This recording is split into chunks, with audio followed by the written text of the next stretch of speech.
सावन तीज पर प्रसाद के लिए हम कुछ अलग-अलग तरीके के पकवान बनाते हैं, जैसे खीर, मालपुआ और भी कुछ सब्जी, कचौरी।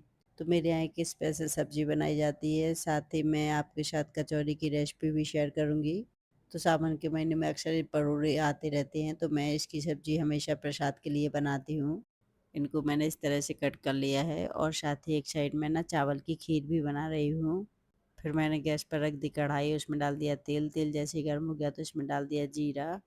और जैसे ही जीरा चटक गया ना तो उसमें सबसे पहले डालेंगे हम इस तरह के कटे हुए परोड़ा। इनको ना हमारे यहाँ परोड़ा बोला जाता है, कहीं कहीं इनको ककोरा भी बोला जाता है।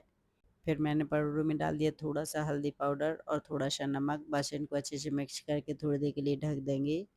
तो इसको ना हम जब इस तरह से सेकते हुए पकाते हैं ना तो इनका जो थोड़ा बहुत कड़वापन है वो भी दूर हो जाता है। फिर मैंने इसको एक बार चलाकर फिर से ढक दिया था और फिर मैंने दोबारा इसको देखा तो ये अब अच्छे से पक गए हैं। फिर इसमें मैंने डाल दी थोड़ी सी टमाटर की प्यूरी।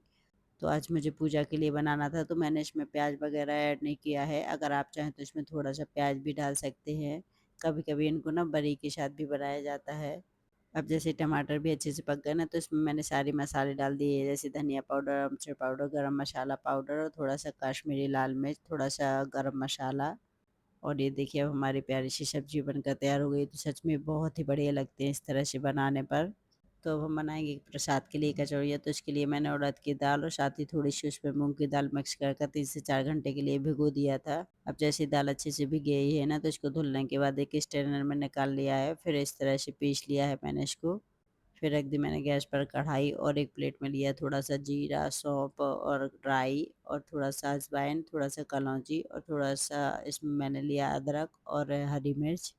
अब जैसे कढ़ाई गर्म हो गई ना तो उसमें मैंने सारे मसाले डाल दिए हैं, जैसे राई वगैरह और उसमें डाल दिया हरी मिर्च। फिर डाल दी उसमें जो पिसी हुई दाल। अब हम दाल को ना अच्छे से भून लेंगे। इस तरह की कचौड़ियाँ ना सच में बहुत ही बढ़िया लगती है। मेरे यहाँ तो ये कचौड़ियाँ सभी को बहुत ज़्यादा पसंद है, तो मैं इसको अक्सर ही बनाती हूँ।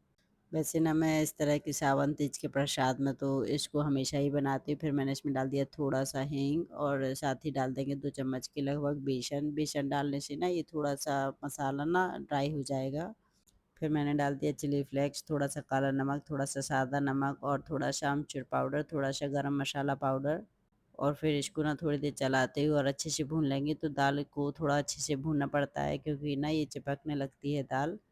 और जब दाल अच्छे से भुन जाती है ना तो ये थोड़ा सा ड्राई हो जाती है। फिर मैंने लास्ट में डाल दिया धनिया पाउडर और दाल को उतार कर नीचे रख दिया है। और फिर मैंने लिया आटा, नॉर्मल गेहूं का आटा, उसमें डाल दिया नमक और 2 चम्मच के लगभग तेल।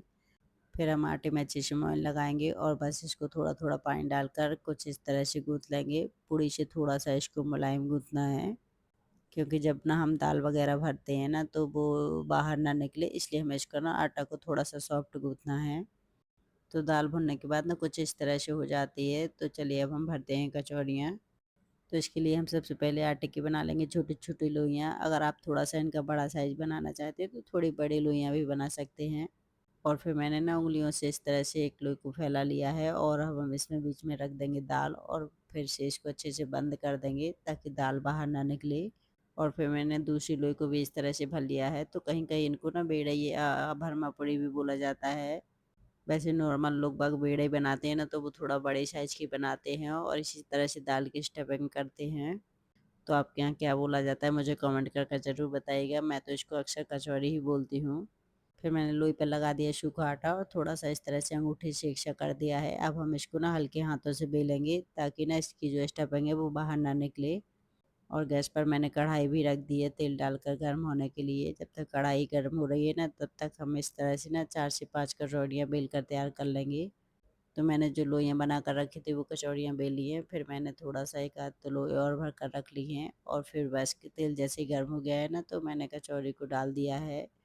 तो तेल का टेम्परेचर आप देख सकते हैं कुछ इस तरह से होना चाहिए। अगर ज़्यादा लो में आप इनको डाल देंगे ना तो ये ना फूलेंगी नहीं। अगर आप इनको ना ज़्यादा हाई में डालेंगे ना तो ये जल्दी से पक जाएँगी और अंदर तक अच्छे से नहीं सिकेंगी। तो पहले आप इसको ना थोड़ा-सा तेज़ आँच पर डालिए, फिर ना इनको थोड़ी-सी धीमी आँच कर सेंक लीजिए तो ये अंदर तक अच्छे से क्रिस्प हो जाती हैं।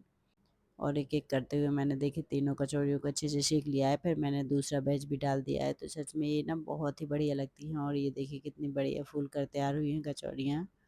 तो इन कचौरियों को मैं ना जन्माष्टमी पर, सावन तीज पर तो अक्सर ही बनाती हूँ, सच में बहुत ही बढ़िया लगती हैं। तो चलिए अब हम लगाते हैं ठाकुर जी के लिए प्रसाद की थाली। तो बाकी चीज़ें मैंने सर्व कर दी हैं। अब मैं कर रही हूँ परोड़ा की सब्ज़ी। तो ये जो सब्ज़ी है ना, अगर आप इस तरह से बनाएँगे ना, तो इसमें जो थोड़ा बहुत कड़वापन रहता है वो भी दूर हो जाता है।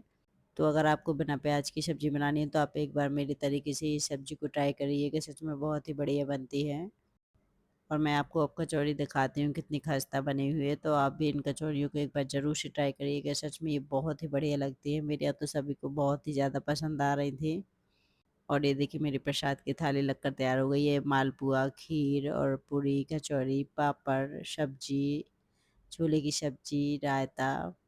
तो मैं सावन तीज पर अक्सर यही पकवान बनाती हूँ। और मैं चलिए अब अपने मंदिर में ठाकुर जी को प्रसाद लगाने के लिए, झूला भी रेडी है, तो मैं पहले प्रसाद लगाऊंगी ठाकुर जी को, फिर मैं झूले में ठाकुर जी को बैठाऊंगी। और ये देखिए मेरे राम दरबार भी कितना बढ़िया सज गया है, और सारे भगवान जी ने हरे हरे पोशाक भी पहन लिए क्योंकि हरियाली तीज है। फिर मैंने प्रसाद लगाया ठाकुर जी का, और फिर ठाकुर जी को बिठाया झूले में, और अब हम ना उनको झूला झुलाएंगे। और मेरी आपको सब्जी और कचौड़ी की रेसिपी पसंद आए तो वीडियो को लाइक शेयर करना मत भूलिएगा। मेरे फेसबुक पेज को फॉलो करिए और यूट्यूब चैनल को सब्सक्राइब। Bye bye.